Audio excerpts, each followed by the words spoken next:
All right, 12th grade civics video about standards, take 3. What is up, civics students? It is Friday night. We got to do some lesson planning today on the asynchronous day. I'm going to share this video with you guys on Monday.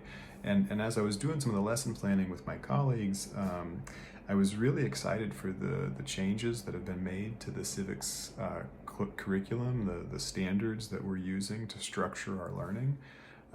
And I wanted to share, some of what's coming, but also some of what's getting me excited.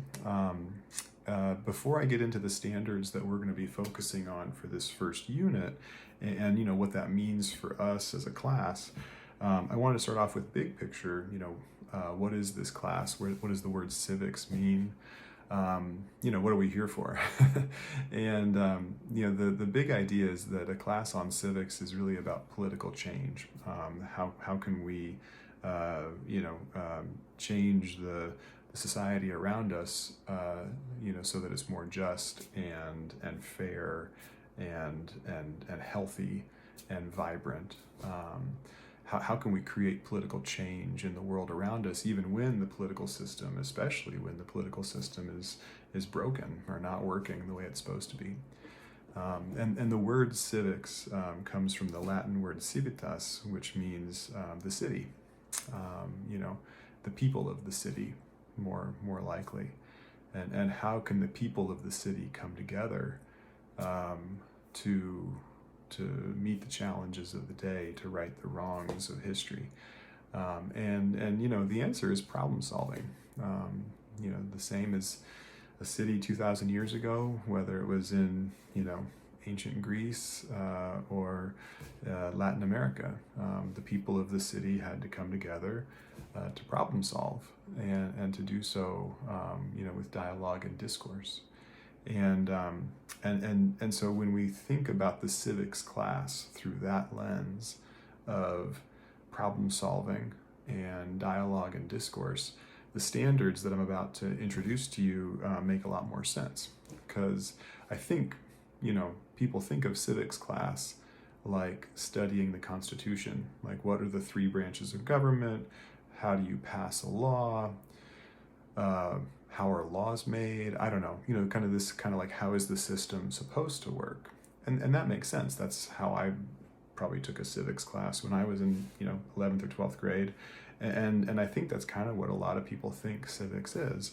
But when I look at the standards that were approved for this year, it's quite a bit more about like developing the skills and the background knowledge, but the skills and the mindsets needed to create change in the world. And so I want to introduce these 3 standards. Unit 1, we're going to be doing 3 standards: a civil virtues standard, an evaluating and refuting arguments standard, and then a speaking and listening standard. And so I even put them on a helpful chart. The civil virtues standard, number 1. The evaluating and refuting arguments standard, number 2. And then the speaking and listening standard, number 3. And if we think about how does that inform how we should structure our class, it means that we need to, instead of be looking at like how do the 3 branches of government work, we need to be looking at like what are civil virtues? How can you show kindness to someone that you disagree with? How can you work towards finding solutions, problem solving, when people have different assumptions that they're coming to a conversation about? And so we want to look at really contentious issues that are causing problems, like the problems of gun violence or the problems of climate change. And so we'll be doing that in this first unit, and trying to understand what are your political ideologies, what are your ideas for what the solutions are to these really intractable problems. How do we reduce gun violence in our country? How do we as a society, the people of the city, right? How do the citizens address the risk of climate change? And so we're gonna have to talk to each other about that. Anyway, so that kind of brings me to this idea of discourse and discussion. It's going to have to be a large part of our class, and I understand that that's challenging at HVA. And so we're going to have to just kind of be creative. The last thing I want is to put you in a position where you're having to kind of torture yourself in this torturous discussion to earn a grade in civics class.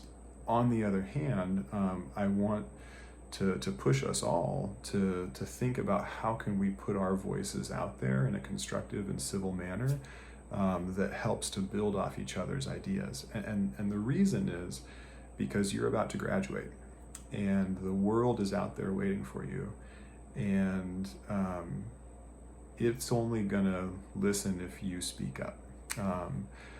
And I want to kind of pause on that point and talk about myself for a second. Part of the reason I wanted to make this video was because I wanted to talk about how easy it is for me to show up and speak my mind in literally any space or any room in our society that you can think of. And I only realized that that was different or weird or a blessing or a privilege later in life, as like a 35-year-old. I started to realize that I was very privileged.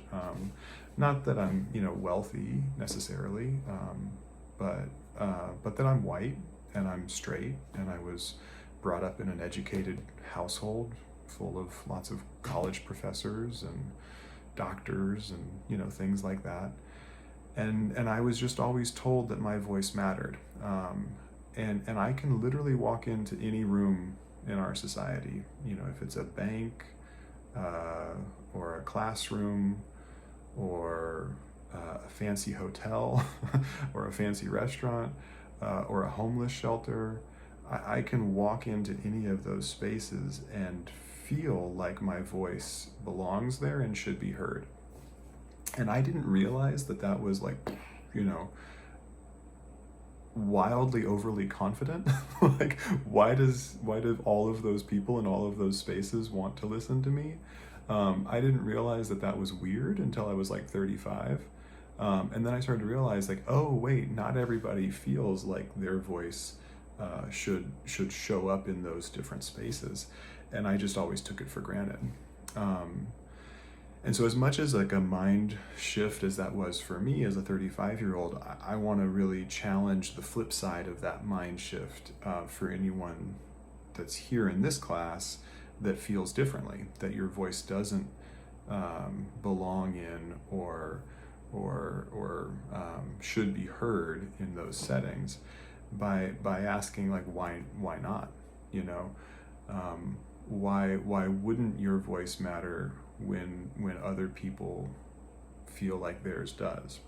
And so that idea of privilege is really interesting to me, because the flip side of that is to feel like you don't have that, and yet the standards as I read them, on this list given to us by the state of Washington and the Highline School District, says that these are the standards that they want civics students in the 12th grade to get good at, to be, have civil virtues, to be able to evaluate and refute other people's arguments, and to get good at a speaking and listening standard. And if I think about that, I'm like, well, that actually makes a lot of sense, because that's actually what our society needs. Our civic life in the United States is broken to a large extent.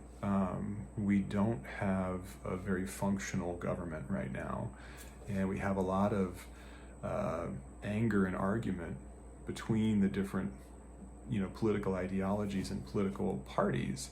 And so on the one hand, I could teach you about the three branches of government and how a law is supposed to get passed, and yet the problem with that is that you would literally turn on the news or any news website or anything and see that that's just not how it's working.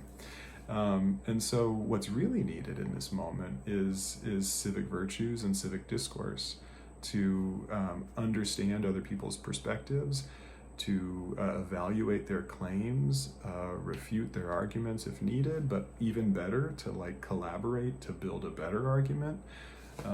And so that's actually what we're going to be working on, which is kind of wild to me. Like when I started lesson planning for this class, I didn't actually know that these new standards existed. Anyway, I just want to wrap up by saying I'm super excited for this journey with you. I want to co-create these rubrics together. I want to build ways in which you can insert your voice into discussions and debates on different topics in a way that is productive and functional. And I will also create opportunities for you to do so out loud and on camera, just like I am right now, because this is what's needed.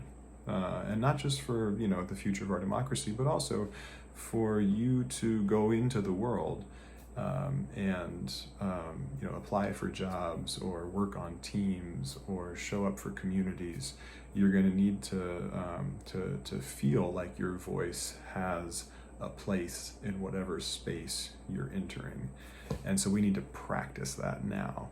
All right, this is probably enough of a late night rambling from Mr. Berman.